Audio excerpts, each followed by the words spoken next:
입니다, 여러분. 지난 시간에 그 락강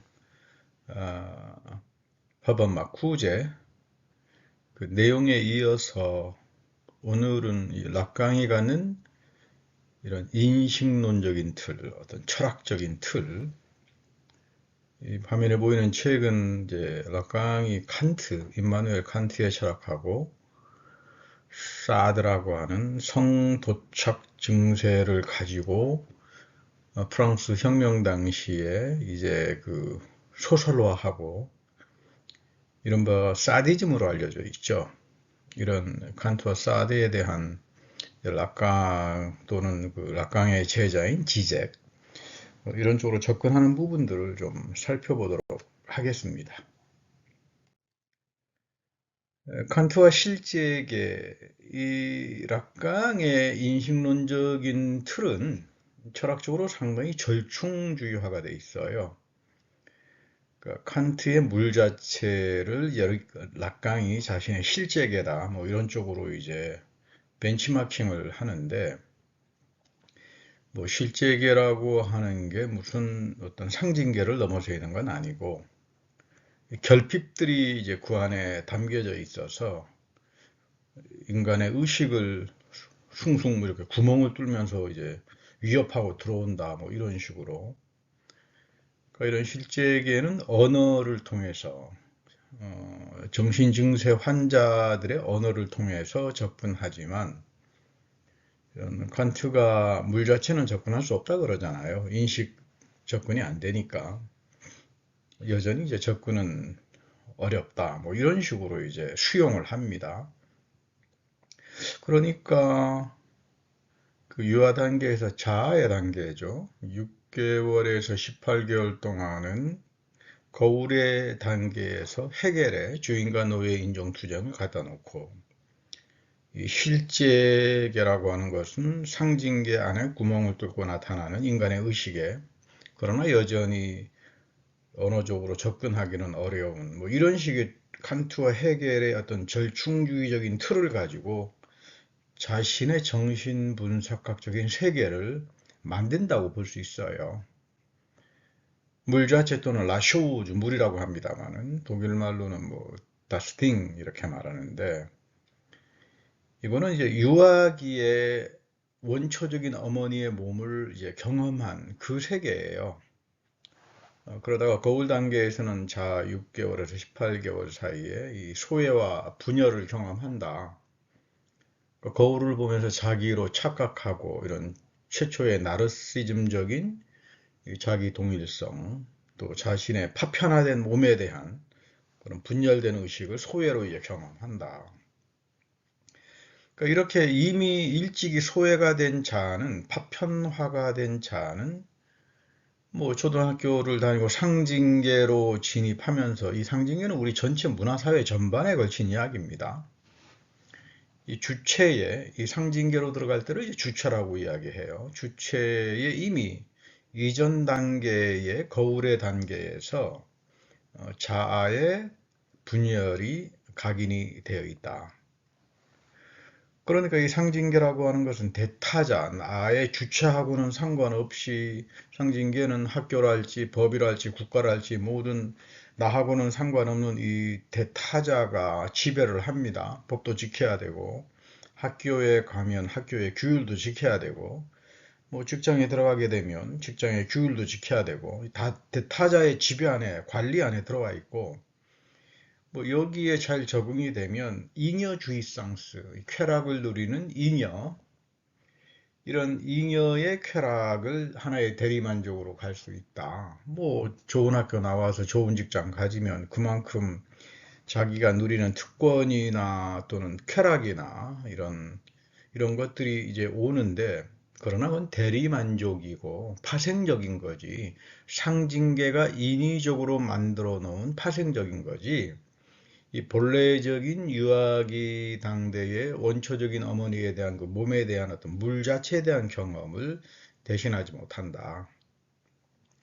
그러니까 파편처럼 남아있는 유아기 시대의 그 자연은 오브제 프티트 아, 뭐 조그만한 대상 A, 오브제 프티트 아, 이 조그마한 대상 A가 이제 실제계로 이동이 되고, 이런 것들이 이제 칸트의 물자체처럼 이제 딱 잠복해 있다가 내가 상징계 속에서 살아가다가 어느 순간 그 억압과 거세가 반복이 되면서 나의 주체의 의식에 구멍을 뚫고 들어와서 신경 증세로 교란시킨다. 뭐 이런 거예요. 그러니까 이제 데카르트적인 나는 생각한다, 그러므로 존재한다. 아주 뭐 판명하였던 그 인식의 사유를 가지고 생각한다라고 하는 건 뭐 아예 불가능해지죠, 여기서. 그래서 뭐 포스트 모던 쪽으로 이제 가는 사람들은 락강이 하이데거와 함께 데카르트를 완전히 해체했다. 뭐 이제 이렇게 뭐 이야기를 합니다. 상징계에서 나타나는 이런 성적 관계는 잉여향유, 잉여주의성으로 나타나지만 원초적인 오브젝트티드 어린 유아 시절 때 거세당하고 억압되어 버린 뭐 이거는 찾을 수가 없으니까 이제 만족이 되는 것이 아니다. 상징계 잉여 향유, 실제계는 칸트의 물 자체와 같고 원초적인 어머니의 몸과 유아가 가지고 있었던 완벽한 주의성스, 이런 충동, 희열, 쾌락, 뭐 이런 향유 또는 잃어버린 거세된 대상, 오브젝트티드 오브제, 대상, 뿌띠트, 조그만한 오트르. 그래서 이제 흔히 뭐 오브젝트티드 또는 조그만한 대상 A 뭐 이렇게 표현합니다만은 그런가 하면 무의식 속에 이런 유아기 때 거세된 어떤 주의상스, 원초적 주의상스의 환상이 실제계 안에 포함되어 있는 거다. 평소에는 모른다는 거죠, 이게. 그리고 상징계에 들어오게 되면 상징계를 지배하는 건 다 기표고 언어니까, 언어가 다 지배하니까. 그러니까 이 사람들은 이런 락강이나 또는 그 료타 같은 사람도 프랑스 이제 포스트 모던 컨디션이라고 하는 그 책을 쓴 사람이죠. 이 사람들은 무조건 언어는 지배다 이런 식으로 이제 해석하는 사람이니까. 그래서 이제 로타를 비판하는 사람들은 이 락강 영향을 많이 받았는데 로타가 과연 언어가 모두가 다 지배냐? 그렇지 않다. 지배가 나타나는 담론이 있는가 하면 그런 어릴 때부터 사람이 사회화돼서 동물이 되지 않고 도덕을 가지고 인간으로 살아가려면 언어는 굉장히 중요한 역할을 하죠. 그 인간을 도덕화시켜서 사람답게 살아가는 거를 언어는 다 지배와 권력이다 이렇게 료타처럼 또는 락강처럼 말을 한다면 이거는 뭐 그러면 당신들에게는 인간이라고 하는 거는 아예 존재하지 않지 않느냐 뭐 이런 비판도 이제 있는 건 사실입니다. 이런 상징계의 기표가 산출하는 잉여향유 또는 잉여분 또는 대리만족 뭐 이런 거 가지고는 안 된다 이런 거죠. 실제계는 시니피앙 기표입니다. 시니피앙 뭐 단어들 있죠. 나무 뭐 이런 그 언어의 단어들 시니피앙 가리키는 지시어들 그리고 담화 유형을 통해서만 접근될 수 있는데 뭐 담화 유형이 몇 가지가 있죠. 분석가 담화도 있고 주인 담화도 있고 이런 그 담화 유형들을 통해 가지고 매사에 항상 이렇게 자기 주장이 강하고 허언증이 심하고 말을 아주 쉽게 하지만 전혀 현실성이 없게 그것이 이제 현실적으로 빗나가면 아무런 수치심이나 죄책감이 없고 뭐 흔히 쉽게 말하면 막 말을 했다가 아니면 말고 이거 정신병이라고 하는 거죠. 이런 이제 담화 유형 가운데 주인 담화라고 말을 하는 겁니다. 무책임하게 말을 막 거짓말하고 아무런 그 죄책의식이 없고 나중에 이걸 가지고 하면 기억이 안 난다. 아니면 남들도 다 그러는 거 아니냐. 정신병 이제 증세를 가진 사람이라고 하는 거죠. 이렇게 담화 유형을 접근하는데 지난 시간에 봤던 마르쿠제는 오히려 잉여주의상스가 아니라 잉여억압, 자본주의가 발전하면서 수행 원리가 나타나고 생산, 재생산, 사회 계층화가 되고 위계 질서화가 되고 이런 쪽에서 이른바 다시 말하면 비합리적인 구조에 의해서 이 잉여 억압이 나타나는데 오히려 락강은 다르죠. 잉여 억압이 아니라 이제 잉여주의상스를 이제 많이 강조합니다. 그러니까 잉여 쾌락, 잉여주의상스는 어머니와 유아에 근거한 원초적인 주의상스. 이거하고는 다르기 때문에 그거를 채울 수가 없다는 거죠. 그리고 유아기의 억압과 거세 경험은 무시간적으로 반복되면서 나타난다. 그러니까 이런 실제계의 결핍, 뭐 이런 것들은 이른바 프로이드는 초자를 상당히 중요하게 양심이랄지 뭐 도덕이랄지 그렇게 해서 이 승화를 시키는 쪽으로 많이 강조했는데 이 락강은 그런 승화조차도 어렵다. 이런 실제계의 결핍은 프로이드의 초자 안에도 남아 있다. 그러니까 프로이드보다 더 인간의 삶을 어둡게 본다고 할 수 있습니다. 자아라고 하는 것은 프로이드에 따르면 현실 원리를 통해서 현실 적응을 배우잖아요. 학교도 다니고 사회화되는 과정을 통해서 자기 마음대로 쾌락 원리대로 제멋대로 하게 되면 사회에서 완전히 왕따를 당해버리잖아요. 비사회적인 인간이다라고 취급되게 되면 정말 그거 삶이 고달파져 버리죠. 근데 이제 오히려 프로이트는 이 현실 원리를 통해서 자아를 이제 강화시키고 이제 쾌락 원리에 자기 주인 담화에 빠져 있는 자기 멋대로 하려고 하는 그런 이들을 이렇게 조절해야 된다. 그러면서 사람으로 살려면 사회성도 있어야 되고 적응 능력도 있어야 된다. 이렇게 말하는데 락강은 그거조차도 불가능하다. 이렇게 보는 거예요. 왜 그러냐 하면 우리가 살아가는 상징계는 기표의 사슬과 의미 연서로 다 엮어져 있기 때문에 뭐 의미도 다 그 억압적인 거고 언어가 다 억압적인 거니까 대타자가 다 지배해 버리는 거니까 여기서 뭐가 있겠느냐. 여기서 이를 조절하지 못한다. 이 아버지의 법으로 다 지배되는 인간의 전체 삶의 영역이 아버지의 법으로 지배가 되기 때문에 아버지의 이름으로 여기서 이제 락강을 이제 비판적으로 보는 사람들은 이제 락강은 영지주의자다. 하이데거의 영지주의적인 세계관을 그대로 갖다 놓고 이 강화를 시킨 그런 니오 페이거니즘, 그 니오 신 어떤 이방주의, 페이거니즘에 속하는 그런 이제 하나의 마술사적인 세계관을 가지고 있다. 뭐 이렇게 비판을 당하기도 합니다. 락강의 가장 유명한 말은 성관계는 없다란 말이죠.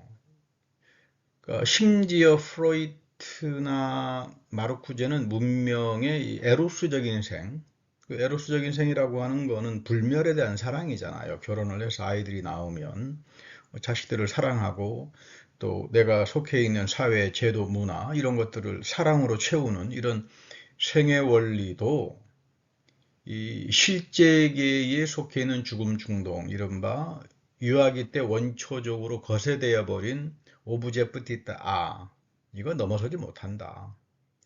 그래서 유명한 말을 하죠. 성관계는 존재하지 않는다. 인니아 파드 하포 섹슈엘 뭐 이런 유명한 말입니다. 성관계는 없다. 그러니까 락강의 이런 패시미즘은 프로이트의 심지어 현실 원리화하고도 갈라집니다. 인간의 성은 전체가 아니다. 이 성관계를 통한 주이상스, 어떤 쾌락은 원초적인 어머니하고 유아의 관계에서만 나타나기 때문에 내가 욕망을 충족하고 상징계나 내가 살아가는 사회 문화에서도 결혼을 하고 이런 시니피앙에 의해 다 생산되니까 뭐 내가 얻는 잉여주의 상스라고 하는 건 대리만족밖에 안 된다. 그러니까 이런 면에서 진정한 의미에서 성관계는 없는 거다. 오로지 진정한 의미에 있다면 그건 원초적 주의상스만 가지고 있는데 그건 잃어버린, 상실돼 버린 거다.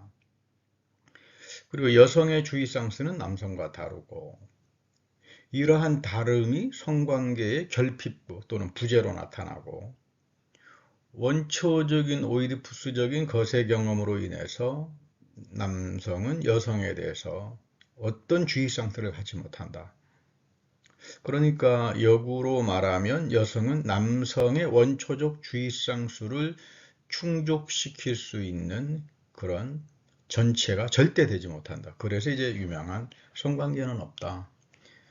남성과 여성이 만나서 결혼 생활을 하든 어떤 성적인 관계라고 하는 건 그건 가상에 불과하고 파생에 불과한 거지.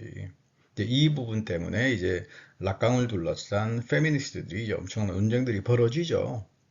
그러니까 이리가이 같은 사람들은 곧 완전히 이 락강이 프로이드처럼 가부장주의에 빠져가지고 가부장주의 생물학주의에 빠져가지고 오히려 우리가 여성 해방을 위해서는 여성만을 가질 수 있는, 다시 말하면 가부장적인 언어와 기표와 이런 시니피앙을 다 바꿔야 된다. 뭐 그러면서 이제 이리가이는 뭐 공산당에 가입하기도 하고 뭐 그런 이제 페미니스트고, 한때는 그 락강 밑에서 이제 공부를 했지만 락강의 반기를 든 그런가 하면 이제 줄리아 크리스테바는 그렇지 않다. 락강이 정치적으로는 약점을 많이 가지고 있지만 그래도 이제 락강이 이야기하는 성관계는 없다라고 하는 건 그건 중요한 거다. 왜 그러냐면 이리가이처럼 여성의 담론을 만든다 그래서 남성 지배라고 하는 현실이 바꿔주는 것도 아니고, 결국은 이 페미니스트를 일반적으로 남성과 대결 구도로 가는 사람들은 결국 다 남자 흉내내고 남자처럼 돼버리는 거 아니냐, 남성처럼. 그런 면에서 그런 어떤 페미니즘에는 인지장애, 어떤 나르시즘, 관료제에 대해서 가장, 다시 말하면 쉽게 그 권력에 이제 동참하는 그런 병리 현상들이 나타난다. 그래서 이제 락강을 둘러싼 줄리아 크리스테바 또는 이리가이, 또 미국에서도 이런 부분을 통해서 이제 논쟁들은 상당히 심각하게 됩니다. 너무 락강이 인과율적으로 보는 거 아니냐. 남녀 간의 사랑에서 나타나는 그 잉여주의 상스가 단지 대리만족이고 문화적으로 만들어진 인위적인 것이라면, 이리가이처럼 뭐 다마를 아무리 여성주의적으로 변형시킨들 뭐 상징계를 넘어설 수가 없죠. 아무도 상징계의 문화는 벗어날 수 없다.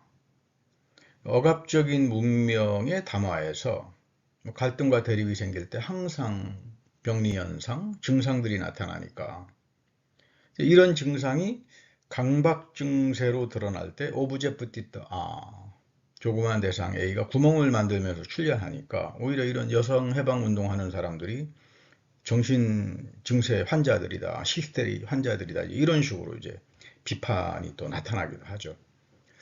그런데 이제 이 부분에서 과연 이게 징후 발견적으로 독해를 할 때 징후를 발견하면서 이게 과연 인과율적으로 결정이 될 수 있겠느냐, 또 이런 문제가 나타납니다. 이제 락강이 칸트를 갖다가 쓰지만 칸트는 인과율적으로 생각한 사람 아니에요. 뉴턴의 당대 자연과학의 인과율을 보았지만 순수이성 비판에서 인식론적으로 인과율적으로 모든 것들이 다 결정되어서 세계라고 하는 게 하나의 자연기계처럼 산술과 이런 계산을 통해 가지고 미래의 모든 것들을 다 산출해낼 수 있다, 이렇게 보지 않았어요. 오히려 물 자체의 세계가 있고 도덕 이성에서 인간의 자유로 나타나는데, 그러면 물 자체는 본체계, 도덕 이성에서는 본체계가 인간의 삶 속으로 다 들어와 있잖아요. 인식에서는 제한이 있지만 인간의 삶과 실천에서는 오히려 본체계, 물 자체의 영역은 다 들어와 있는 거죠. 이 자유로 나타나고, 그러니까 정치 비판으로 나타나고, 그러니까 세계는 인간의 자유와 이성의 원리로 인해서 절대로 인과율로 결정되지 않는다. 이게 이제 칸트의 입장인데, 락강은 칸트를 이런 쪽으로는 거의 제가 지금까지 이제 검토한 바로는 진지하게 사유를 안 하는 것 같아요. 그건 지적도 마찬가지고. 그러니까 칸트의 인식 이성에서는 물 자체를 향한 열망이 있고, 그 규제원리라고 그러죠. 이성이 규제원리를 가지고 있지만, 그 계몽의 영역에서는 도덕 이성과 더불어서 인식 이성은 언제든지 권위와 억압에 대해서 비판적인 태도를 구성하잖아요. 그러니까 뭐 락강처럼 그렇게 인과율적으로 인간의 삶이 결정된다고 절대로 말을 할 수 없죠. 더 나아가면 칸트에게서 이성은 자연의 고고학에서 그 뭐 욕망과 충족의 변화 체계로 등장하니까 그 뭐 만인 대 만인의 투쟁이 나타나고, 이 자연의 지향성이라고 하는 게 있고, 그러니까 합리적 사회 질서를 구성하지 않으면 서로 다 공멸하잖아요, 자연의 세계에서. 이런 거를 상당히 이제 칸트는 중요하게 봤는데, 락강에게서는 합리성이라고 하는 건 뭐 거의 없죠. 그 뭐 다 대타자의 지배에 의해서 상징계, 우리가 살아가는 세계가 다 언어 기호 가지고 다 지배를 당해버리니까 그 장프랑수와 리오따처럼. 그래서 이제 사회학자들은 특히 이제 마르쿠제 또는 푸코 쪽의 입장을 중요하게 여기는 학자들은 이거는 이제 거의 허구에 가깝다 이렇게 아주 강렬하게 비판하는 그런 학자들도 있습니다. 특히 칸트에게서는 급진적인 악이 존재합니다. 욕망과 죽음의 병리 현상이 있고 문명을 향한 생애 원리에는 투쟁 관계들이 나타나고, 그러나 성충동이 사회의 적대감이 아니라 이 욕망, 이 큐피디타스, 더 많은 권력을 가지려고 하고 더 많은 것들을 누리려고 하는 이런 큐피디타스가 원인이 되지, 이른바 그 사회적 병리 현상으로서. 그래서 칸트는 인과율이 아니라 합리적인 사회 질서와 코스모폴리탄의 미래 원리로 나간다. 이 부분은 상당히 중요합니다. 심지어 데리다 같은 경우도 그토록 하이데거 뭐 거의 제자나 다름없죠. 하이데거에서 모든 방법론은 다 배우고 왔지만 말년에 가면 뭐 코스모폴리탄 칸트로 다시 돌아가잖아요. 하이데거가 보면 기가 막힐 노릇이겠죠. 그래서 제가 여러 차례 말씀드립니다만은 누가 한 사람이 하이데거가 칸트를 해체했다 그래서 형이상하게 해체되는 거 아닙니다. 절대 그런 게 아니고, 오히려 데리다 같은 사람은 말년엔 코스모폴리탄주의라고 하는 칸트로 돌아서는 희한한 그런 변신을 하기도 하고. 그래서 우리가 각각 비교 검토들을 통해서 이거 이런 데는 문제점들이 많다, 또 이런 데는 또 우리가 중요하게 배울 부분이 있다, 이렇게 옥석을 가려가면서 이런 사회학이나 인문학이나 정신 분석에 대한 인식론적인 틀들 또는 존재론적인 틀들을 이렇게 검토하는 건 상당히 중요합니다. 프로이트로 돌아가 보면 프로이트도 그렇게 락강처럼 그렇게 염세적이진 않아요. 기억과 무의식이라고 하는 건 마치 양피지 같다. 원시 장면, 원초 장면, 뭐 어릴 때 아주 그 트라우마를 경험했던 그런 장면이 쓰여지지만 다시 쓰여지고 다차적으로 중복되기도 하고 장면이 변형되고 보존하는 그런 양피지와 같은 텍스트와 같다. 기억과 무의식의 관계라고 하는 건 어떤 일방적으로 뭐 인과율적으로 원초적인 어떤 그 거세어갑이 평생을 간다, 이렇게는 보지 않아요. 프로이트도. 예를 들면 그 늑대 인간이라고 하는 그 원시 장면, 원초 장면, 그 어릴 때 부모님의 성관계 장면이 하나의 트라우마로 나타나서 자꾸 꿈속에서 늑대가 출현하는, 예를 들어서. 근데 이런 원시 장면, 원초 장면도 추후의 단계에서 양피지처럼 기억과 무의식의 관계를 통해서 나의 기억의 수정과 변형이 되면서 보존되기 때문에, 이거 아주 중요한 말이죠. 추후작용이라고 그러죠. 나하트레클리시카이트라고 그러는데, 이런 추후작용으로 인해서 현재 경험이 과거의 원초 장면과 트라우마를 재해석하고 변화시킨다. 그러니까 락강처럼 그렇게 어둡게 인과율에 의해서 실제계에 갇혀서 이 상징계가 전부 다 억압으로 끝나는, 그렇게까지 극단적으로 프로이드는 보지 않아요. 어떤 면에서 보면 퐁티의 게슈탈트 사이칼러지, 퐁티가 락강을 상당히 비판하는데 이 게슈탈트 사이칼러지 쪽에 오히려 프로이드는 더 만날 수 있는 가능성을 주기도 합니다.